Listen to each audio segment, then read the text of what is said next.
30 octobre 1974, Kinshasa, au Zaïre, The Rumble is the Jungle, littéralement le combat dans la jungle, très souvent défini comme l'un des plus grands combats de l'histoire de la boxe, un combat entre Mohamed Ali et George Foreman. Mais que s'est-il passé avant et après ce duel?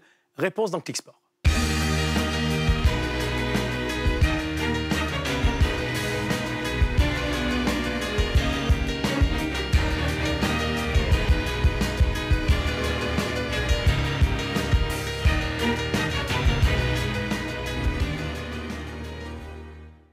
On le sait, Mohamed Ali est un boxeur de légende. Le 30 octobre 1974, il s'impose donc par KO à la 8e reprise contre le grand George Foreman, ce qui lui permet de conquérir le titre de champion du monde pour la 2e fois de sa carrière. Et pour en parler, pour évoquer l'avant et l'après de ce combat mythique, deux invités. Le premier qui a des similitudes avec Mohamed Ali. Alors, pas le physique encore, mais vous êtes champion olympique et champion du monde comme Mohamed Ali. Champion olympique en 2000, Brahim Asloum. À Sydney, champion du monde WB en 2007. Merci Brahim d'être avec nous. Vous êtes un ami, vous êtes ici chez vous dans Click. Vous avez déjà fait Click Sport et on est ravis de vous accueillir une nouvelle fois pour parler boxe et pour parler de l'un des meilleurs boxeurs de tous les temps. On en débattra et on en parlera avec vous. Et puis un fan de boxe, fan de Mohamed Ali, président d'ailleurs d'un club de boxe anglaise, Union sportive de Nemours et Saint-Pierre.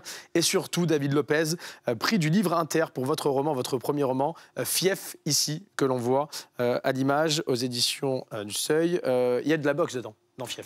Ça, c'est important d'en parler. En fait, le narrateur est un boxeur, justement, qui est un peu tiraillé entre le talent qu'il a, mais la vie qui va... La vie qui est censée aller avec le fait d'être un boxeur. Alors, c'est intéressant parce que dans ce livre-là, on retrouve aussi les codes de la, je vais dire, la street, de la rue, avec du verlan, avec des mots qu'on n'emploierait pas forcément dans la vie de tous les jours pour les plus de 30 ans qui ne vivraient pas dans une cité ou dans une banlieue. C'est sûr. Par souci de réalisme, c'est quelque chose dont je ne pouvais pas faire l'impasse, quoi. Donc forcément, il y a tout un langage qui accompagne une certaine population, une certaine jeunesse. Et c'est justement une richesse, une capacité à pouvoir créer d'autres signifiants, justement. Et mélanger tout ça, c'était aussi un défi littéraire. Et bon, voilà, ça a donné ce texte-là. Moi, ça m'intéresse. Alors, je vais rester avec vous, David, avant d'évoquer l'avant et après combat à Kinshasa.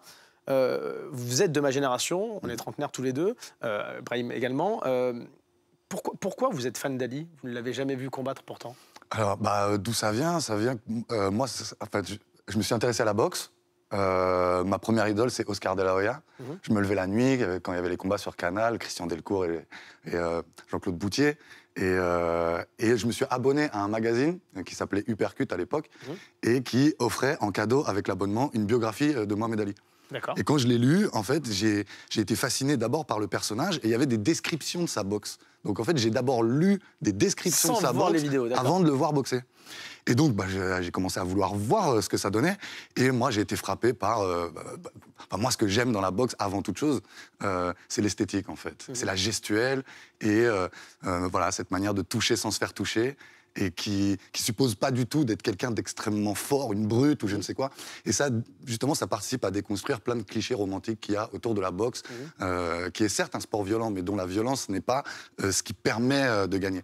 Et que, voilà, la technique, la beauté gestuelle, et puis tout ça avec le personnage qu'il y a par-dessus, voilà, il y avait une sorte de cocktail magnifique. Et d'ailleurs, Brahim, vous qui êtes boxeur, qui avez été un boxeur de talent, il parle d'Ali comme d'une chorégraphie qu'il avait sur le terrain. C'est ce qui plaît aussi à des gens qui ne l'avaient jamais vu boxer en direct et qui ont vu quelques vidéos? Je crois qu'Ali, c'est ça. C'est l'art de l'esquive, l'art du déplacement, l'art du coup d'œil, de la prestance.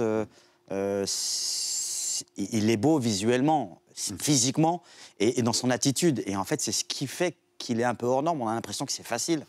Mais c'est comme les grands joueurs de foot ou les grands joueurs de tennis, quand ils vont te faire un revers ou un joueur de foot qui va te faire un... Oui, l'élégance de Federer, l'élégance de Zidane. Ce qui est exceptionnel dans ce genre d'athlète, c'est qu'on a l'impression que c'est facile.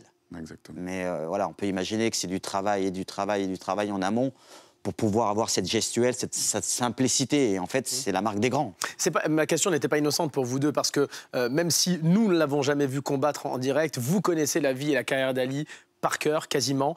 Donc pour bien comprendre ce combat à Kinshasa, au Zaïre, contre George Foreman en 1974, à mon sens, il faut remonter 10 ans plus tôt. Lors de son premier combat pour le titre de champion du monde, il a 22 ans, il combat en 1964, 4 ans après son titre olympique, contre Sonny Liston. Tout le monde le donne perdant.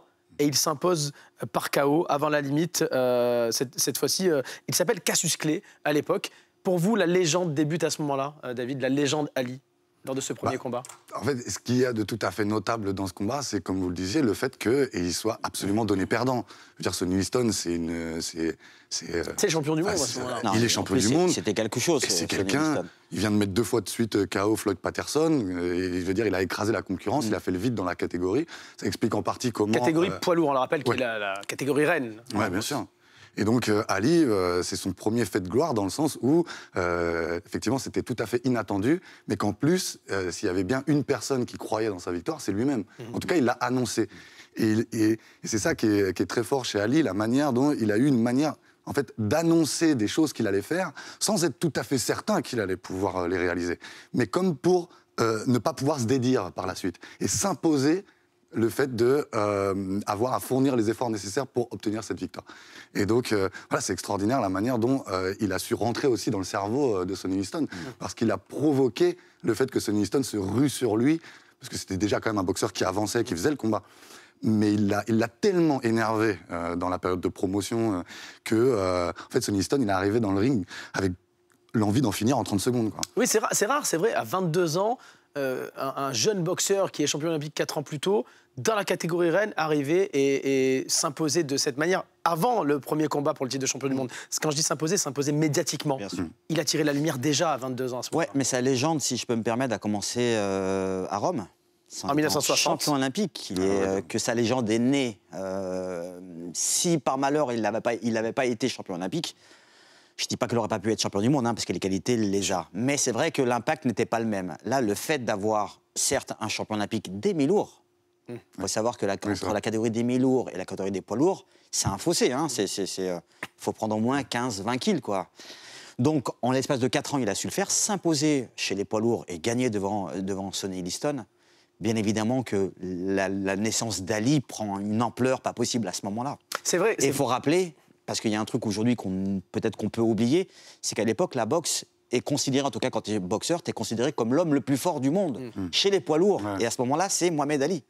Alors, c'est marrant parce que vous dites Mohamed Ali, alors qu'il est encore Cassius Clay en 1964. Il va se convertir juste après ce combat face à Sonny Liston, entre les deux combats, parce qu'il y aura une revanche contre Liston. Il se convertit à l'islam et devient donc Mohamed Ali sous l'impulsion de 2 hommes. Le premier, Elijah Muhammad, qui est le chef de Nation of Islam, qui est une organisation politico-religieuse aux États-Unis à ce moment-là, et Malcolm X, que l'on connaît évidemment. Les deux, d'ailleurs, sont plutôt en guerre autour de Mohamed Ali.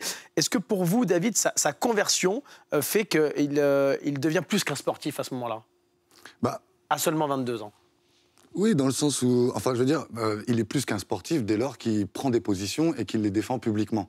Et effectivement, il y a une courte période où d'ailleurs il s'appelle Cassius X d'abord. Cassius X, exactement. Parce que c'est une réaction à Clay, qui en soi est le nom qui est hérité des propriétaires terriens au moment de l'abolition de l'esclavage. Donc c'est ce qui désigne comme étant son nom d'esclave. Et en fin de compte, oui, c'est sûr qu'à partir du moment où il prend des positions dans une Amérique qui est, je veux dire, c'est quand même un garçon qui a grandi sous la ségrégation. Donc c'est une Amérique où il y a une oppression encore très forte, une séparation très forte. Bien sûr. Et donc il est le premier à être un athlète qui a un discours politique, qui est engagé et qui forcément est un pas de côté par rapport à toute cette société et ce qu'elle prime par ailleurs, quoi. Donc ça le fait entrer dans une toute autre dimension. En terminant l'émission, on parlera de sa portée encore aujourd'hui, de l'image qu'il véhicule encore aujourd'hui, Mohamed Ali, même après sa mort. Mais pour vous, c'est à ce moment-là où il bascule, c'est-à-dire qu'il passe au-dessus du sportif, du simple sportif de talent et du boxeur de talent. Il se met au-dessus en se convertissant à l'islam. À ce moment-là, il provoque le monde.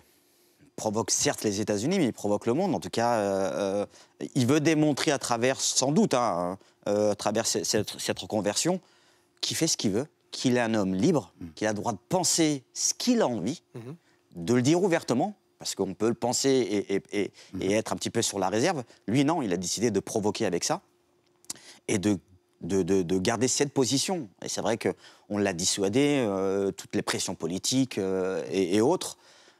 Mais il a tenu bon. Donc c'était une conviction qui était profonde au fond de lui. Puis après, derrière, sans doute qu'il en a joué. Et puis, en tant qu'Afro-Américain, il se rapproche de l'Afrique aussi avec cette conversion à l'islam. Il fait plusieurs voyages, d'ailleurs en Afrique, notamment au Nigeria. Je pense que ses racines lui ont permis de se rééquilibrer dans un pays qui était un peu chahuté, où il ne trouvait pas vraiment sa place.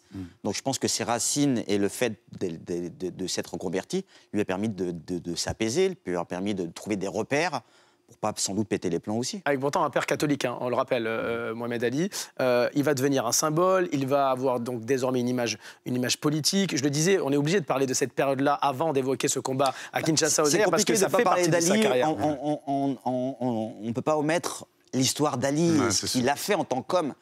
En fait, si on veut comprendre la légende d'Ali en tant que champion, il faut comprendre ce qu'il a fait dans sa vie, ses positions qui ont été à ce moment-là, mais fallait oser. On peut en parler aujourd'hui, même aujourd'hui, prendre des positions, sincèrement, c'est compliqué. De faire ça à cette époque-là, en étant champion du monde, en prenant tous les risques qui pouvaient se présenter à lui. En étant noir, c'est important de le préciser. On en parle aujourd'hui comme un héros. On en parle aujourd'hui comme un héros, alors qu'à l'époque, justement, même en tant qu'athlète, il était absolument détesté pour son côté arrogant, sa manière de faire. Tout ça. Donc en fin de compte, c'était un peu l'homme à abattre. Et à chaque fois qu'il faisait un combat, quasiment toute l'Amérique blanche, en tout cas, était pour son adversaire. Et puis, quand est-ce qu'on va enfin lui clouer le bec à celui-là? Il va avoir la haine de son pays en 1967, lorsque lui refuse de s'engager et de participer à la guerre du Vietnam avec l'armée américaine. Il perd sa licence, il est interdit de boxe, il est surveillé par le FBI. À ce moment-là, vous dites l'homme à abattre, mais il est détesté par une grande majorité de la population américaine. Il se met à dos quasiment toute la population blanche. Les lobbies de vétérans, tout le rapport qu'il y a à l'armée, tout ça, là, c'est purement un sacrilège que de ne pas vouloir s'engager. Ouais. De refuser d'aller défendre son pays dans une guerre, pour un pays américain qui est extrêmement patriotique, sincèrement, c'est sans doute la chose la plus violente que Ali a faite vis-à-vis des Américains. Mais ça raconte donc il y a eu une rage, une haine envers lui, mais il a su faire abstraction de ça, il a su tenir la tête haute. Et il le fait en étant champion du monde. C'est ça, voilà, je veux dire, la force de sa conviction, elle est indéniable à ce moment-là, c'est-à-dire qu'il est prêt à tout sacrifier. On est 7 ans avant ce combat à Kinshasa, au Zaïre, en Afrique, qui sera un événement mondial, qui va être un événement hyper important pour l'Afrique, à ce moment-là, dont les Africains parlent encore aujourd'hui. Donc je le dis, 7 ans avant, il va donc perdre sa licence, il va devoir abandonner son titre de champion du monde. Il doit faire 5 ans de prison. Il doit faire 5 ans de prison, qu'il ne va pas faire, mais à ce moment-là, exactement. Et ses meilleures années. Ouais. C'est vraiment à se demander quel boxeur à l'âge de 28 ans. 1967, effectivement, c'est au moment où il a 25 ans. Il revient en 1971, quand finalement les poursuites sont abandonnées. Et il va retrouver sur sa route un boxeur, avant de retrouver George Foreman, un boxeur étonnant qui s'appelle Joe Frazier, qui va être son adversaire pendant de longues années. Il va y avoir 3 combats entre les deux. Frazier provoque Ali en 1971 revient et il va perdre. C'est la première défaite. Il va beaucoup en vouloir d'ailleurs à Joe Frazier parce qu'il voulait terminer sa carrière en étant invaincu, Mohamed Ali. Il va en vouloir à Joe Frazier qui sera son meilleur ennemi finalement. Oui, et c'est clair que à ce moment-là, son monde s'écroule au moment où il perd ce combat parce que pour lui, il a annoncé ça, qu'il était absolument intouchable, mais il s'en relève très bien. Et c'est vrai qu'après Frazier, voilà, c'est un peu les meilleurs ennemis. Il y a eu beaucoup de trash-talking, mais bon, il y avait aussi de la mise en scène. Donc je pense que c'est quand même 2 individus qui se respectaient énormément, à la fois en tant que personne et comme adversaire. Oui, mais c'est vrai qu'Ali l'a beaucoup aussi après, il l'a tensé quand même. Vexé, dans sa chair profonde à Joe Frazier. Ouais, en parlant de lui comme l'oncle Sam. Oui, voilà. Je sais pas, il avait des propos très durs vis-à-vis de Joe. Et ça, jusqu'à sa mort, malheureusement, c'est pratiquement pas passé. Il en a voulu énormément Mohamed Ali. Mohamed Ali s'en est excusé. Hein. Alors c'est vrai que ça faisait partie de son show, de qui était Ali, de quelle manière il menait sa vie. Mais là, sans doute qu'il est un petit peu allé trop loin en attaquant l'homme. Ils se sont parlé, bien sûr, mais voilà, je crois qu'Ali a un peu regret sur ça. Frazier était champion du monde, il conserve son titre de champion du monde. Il va y avoir une revanche entre Frazier et Mohamed Ali en 1974. Ali bat Frazier, mais à ce moment-là, Frazier n'est pas champion du monde. Pourquoi ? Parce qu'il avait été détrôné par un homme un peu surprenant, grand, costaud, qui s'appelle George Foreman. George Foreman est champion du monde avant d'affronter à Kinshasa, au Zaïre, Mohamed Ali. C'est l'anti-Ali à ce moment-là. C'est un homme qui aime s'habiller avec les vêtements américains, salopette, grosse casquette, à l'américaine. Il le revendique. Et Ali, d'ailleurs, avant ce combat à Kinshasa, au Zaïre, essaie de faire comprendre que George Foreman est plutôt l'américain, l'occidental, et lui l'africain. Ça, c'était la tactique d'Ali aussi. Il a été bon. Il a été même très bon. En plus, je crois qu'à ce moment-là, les Africains n'appréciaient pas spécialement les chiens. Et Foreman, Ah oui, Foreman avec est arrivé son avec un chien. berger C'était un allemand. symbole de colonisation, Ouais, parce qu'à exactement. l'époque, c'était C'est-à-dire que quand une c'était colonie ça, belge. et ils avaient des bergers allemands. Ils avaient des bergers Exactement. allemands, voilà. Et Et lui, il est arrivé avec son avec chien. ça. C'était une sorte de défiance pour les Africains. Et Ali Après, les a appuyé Africains dessus. connaissaient déjà Ali de par ses combats politiques, bien plus Oui. que le boxeur finalement. Oui, oui, oui. En fait, ils connaissaient ce qu'il représentait pour la communauté noire américaine. Donc, ils avaient déjà une connaissance. Et ils en parlaient eux-mêmes dans le fameux documentaire When We Were Kings. On voit justement quelqu'un qui témoigne pour dire qu'ils ont vu Foreman arriver, ils ne savaient pas qui ils étaient. Tout ce qu'ils savaient, c'est qu'il était champion du monde. Mais non seulement il avait donc ce fameux berger allemand, mais en plus de l'autre côté, il y avait quelqu'un avec une telle aura et qui a su très bien instrumentaliser ça aussi. Il s'habillait à l'africaine, avec ouais. des vêtements locaux, Oui, avant ce combat. on a deux personnalités à l'opposé, totalement. aussi Des bien boxeurs aussi. sportivement qu'humainement. Tu l'as décrit sur sa manière, sa manière de s'habiller, sa manière de parler, son attitude. Et Ali était à l'inverse. Donc Ali s'est mélangé avec le peuple. S'est habillé comme eux, a commencé à courir dans les rues. Voilà, et c'est lui qui a créé qui a mis en lumière un peu plus la différence de personnage entre Ali et d'un Foreman. Et d'ailleurs, politiquement, pourquoi ce combat était important pour l'Afrique à ce moment-là, l'Afrique qui était colonisée de toutes parts par des pays occidentaux, pourquoi ce Premier combat championnat à du monde Kinshasa est noir, important? premier championnat du monde entre deux combattants de couleur noire sur un continent noir, organisé par un promoteur noir, Don King, financé par le président le Mobutu. président Mobutu. Mobutu. C'était une première dans le monde. Que l'un des événements En fait, les plus les lumières importants étaient du braquées monde sur l'Afrique à ce était moment-là. braqué, Ce qui n'avait jamais été le cas sur Et c'est grâce à En plus, ces un deux hommes, festival avec James grâce Brown même à et ces Bill trois Clinton. hommes, en réalité, que ces combats a pu se faire. Et en fait, c'est ça qui fait que ce combat sort de l'ordinaire, dans un contexte complètement différent. On ne pouvait pas imaginer à l'époque avoir l'événement le plus important du monde sur le territoire africain. C'était pas quelque chose d'imaginable, quoi. Et en plus, ça a été un feuilleton incroyable, parce qu'il y a eu des blessures, ça a été reporté. Voilà, il y a toute une histoire dans ce qui change. Moi, c'est l'un de mes plus gros regrets de ma vie, c'est de ne pas avoir pu assister à ce genre de choses, quoi. Quasiment 100 000 personnes dans le stade du 20 mai, dans ce combat incroyable. L'affiche du combat, Rumble in the Jungle, vous l'avez, c'est un poster que certains ont dans leur chambre. Combat dans la jungle, littéralement traduit entre George Foreman et Mohamed Ali. D'ailleurs, les pronostics avant ce combat annoncent Ali perdant, parce que Foreman est tellement puissant. Il avait mis Frazier au tapis assez facilement. Ali qui revenait de cette longue indisponibilité entre 1967 et 1971, qui avait perdu son premier combat contre Frazier, qui avait un peu galéré ensuite derrière pour s'imposer contre des Kidam. Là, il arrive contre George Foreman avant ce combat-là. Et même si lui est le combattant de l'Afrique, à ce moment-là, il est tout de même donné perdant par les bookmakers. Bien sûr, d'autant que depuis son retour, c'est plus tout à fait le même boxeur. Il a plus tout à fait la même vivacité sur ses jambes, il est plus souvent dans les cordes. On l'a vu galérer, oui, par exemple, il y a un passage avec Oscar Bonavena, qui est un boxeur, tout ce qui est de plus brutal, un peu basique comme ça, et il avait eu beaucoup de mal à en terminer avec lui. Et si bien que, voilà, au moment où George Foreman prend le titre, Joe Frazier et Ken Norton ont battu Mohamed Ali, et lui, il les a détruits en 2 ou 3 rounds, quoi. Donc, à ce moment-là, il n'y a pas photo. George Foreman est complètement à son prime. Et Ali, en plus, vend un combat qu'il va faire en disant « je vais danser, je vais bouger partout ». Lui, c'est une momie. Bon, c'était un très bon cadreur, en vérité. Foreman, c'est vrai que ce n'était pas le plus véloce, le plus aérien sur les jambes, mais il pratiquait très bien ce qu'on appelle le cadrage pour couper la route à un boxeur et le coincer dans les cordes ou dans un coin. Mais lui, Ali dit qu'il va danser pendant 15 rounds, que l'autre n'arrivera jamais à l'attraper. Et c'est ce qu'il fait pendant les 2 premiers rounds, mais finalement, ce n'était pas sa stratégie. Donc, encore une fois, il a eu ce truc de entrer dans le cerveau de son adversaire, comme pour lui prédire comment les choses vont se passer, mais finalement lui réserver un autre tour. Et je l'ai dit en préambule, il s'impose en 8 rounds avant la fin de ce combat par arrêt de l'arbitre. Il redevient champion du monde pour la 2e fois de sa carrière. Allons juste après ce combat, messieurs. Ali va perdre son titre ensuite, et puis encore le reconquérir contre Leon Spinks.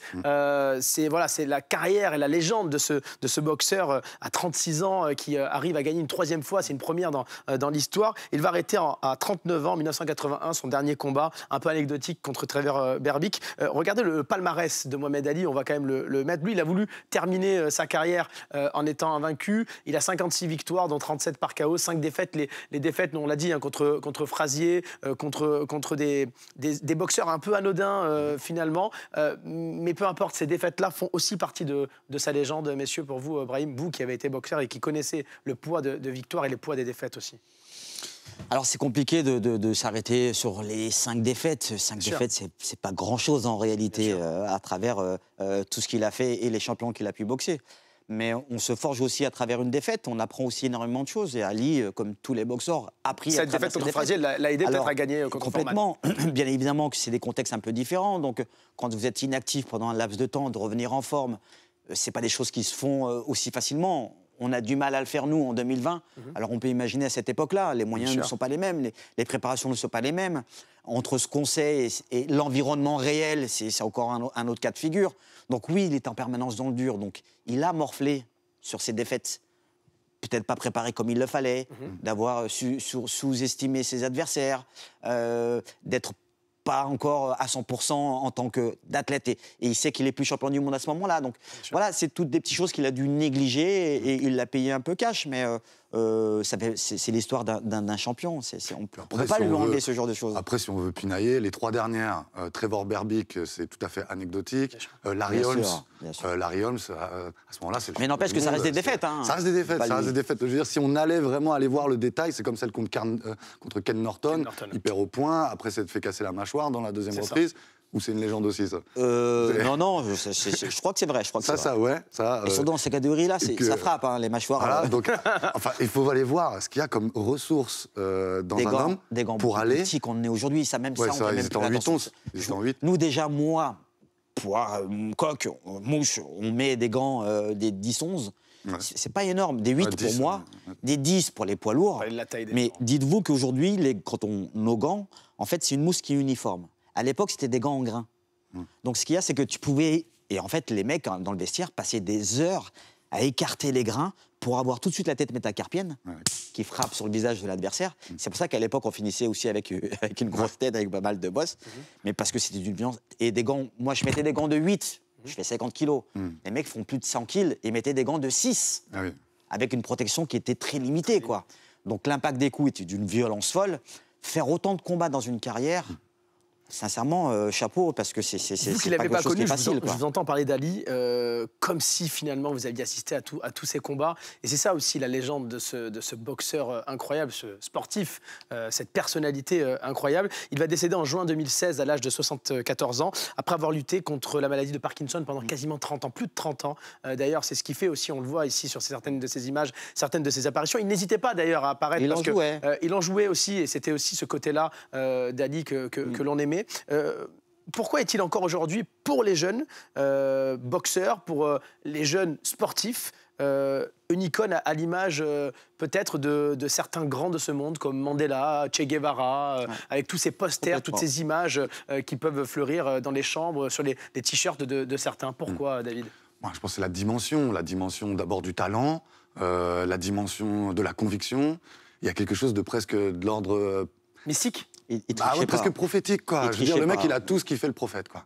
Il a eu cette espèce de... Justement, c'est une sorte de prophétie auto-réalisatrice, sa carrière. C'est quand même un mec, la première fois qu'il est entré dans une salle de boxe, il n'avait jamais boxé, il a annoncé à tout le monde qu'il allait être champion du monde. Je veux dire, on est face à un mec qui se donne des objectifs et qui arrive à les réaliser envers et contre tout, et qui a ce magnétisme, on a envie de le suivre, le charisme. L'homme est drôle, excessivement drôle. Futé, intelligent. Et fort, et tellement talentueux. Je veux dire, tout ce qu'il fait un peu, ce côté un peu surhomme, le prophète, le mec qu'on a envie de suivre. Je crois qu'il a ce que très peu d'hommes dans le monde ont, du courage, plus qu'il n'en faut, de l'intelligence, plus qu'il n'en faut. Il était convaincu de ce qu'il faisait, il était vrai, il était honnête. Je ne pense pas que ce soit un mec qui a triché. Et c'est pour ça qu'il restera dans la légende.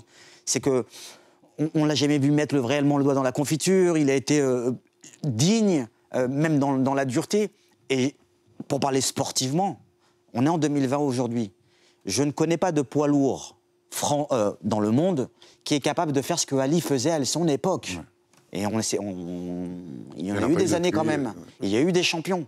Aujourd'hui, si on parle des grands champions actuels, d'un Wilder, d'un Fury, d'un Joshua, n'ont pas son aisance, n'ont pas son coup d'œil, n'ont pas sa vitesse d'exécution. On est dans un autre style Tyson et en sachant que les catégories de l'époque et aujourd'hui ne sont pas les mêmes. Ouais. Donc, bien évidemment, alors il avait une telle facilité dans sa manière de boxer, une intelligence surtout. Parce que certes, on s'est tous donné des coups de poing, mais de mettre des stratégies en place, de donner des prédictions et de s'y tenir, sincèrement, on ne peut pas en citer beaucoup des hommes qui sont capables de faire ce genre de choses. Sportivement et en tant qu'homme, parce qu'en final, tout a été mélangé chez Ali. Donc il a vécu sa carrière, sa vie d'homme avec ses duretés, ses positions, en même temps. Sa maladie ensuite. Et en plus, la maladie de Parkinson qu'on ne connaissait pas. Et on avait identifié tellement Ali était quelqu'un d'hors norme, c'est qu'on était persuadé que la maladie de Parkinson était la maladie du boxeur. Et on s'est rendu compte avec le temps que énormément de personnes étaient touchées par la maladie qui n'ont jamais pratiqué de la boxe. Pour vous dire à quel point ça a impacté le personnage, quoi.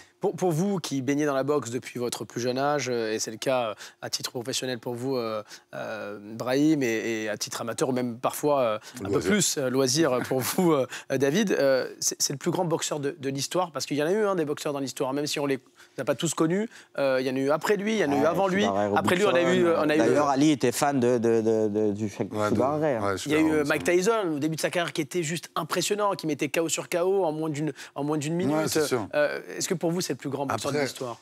Ali n'est pas classable. Oui.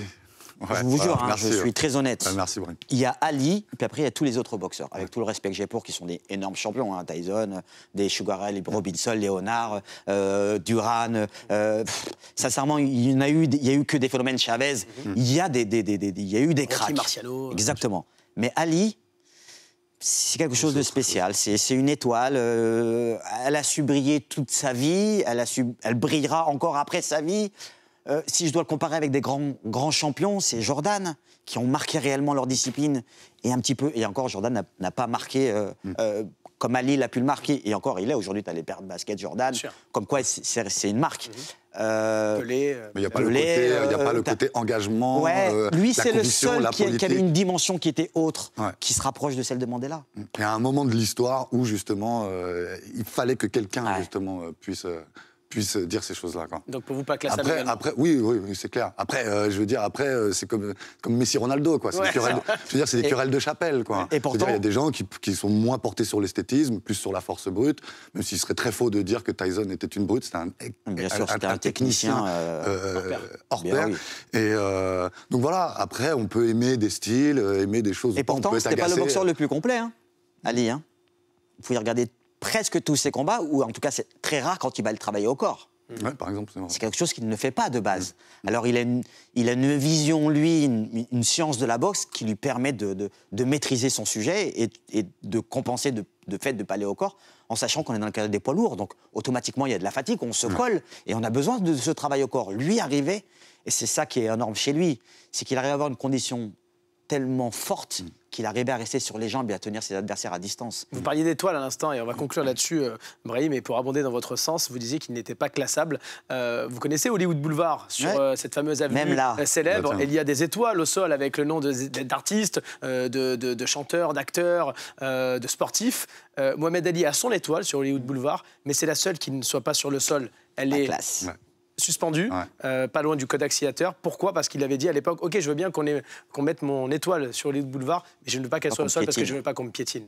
Voilà, et on va terminer là-dessus. Et je crois que c'est ce qui dit qui est Ali. Ouais, c'est tout à fait lui. Sincèrement, et pourtant toutes les stars du monde rêvent d'avoir son étoile, même si on leur piétine dessus. Lui, il a dit, je veux mon étoile. Mais je veux qu'on me respecte. Et ça, c'est Ali. Merci beaucoup, Brahim Aslim, d'être venu parler de Mohamed Ali aujourd'hui. David Lopez, votre roman Fief, avec de la boxe à l'intérieur, lisez-le. Très intéressant, très bon. Je le veux bien. Et je te le donne. M'a donné envie. Voilà, merci beaucoup et à bientôt pour Click Sport. Ciao.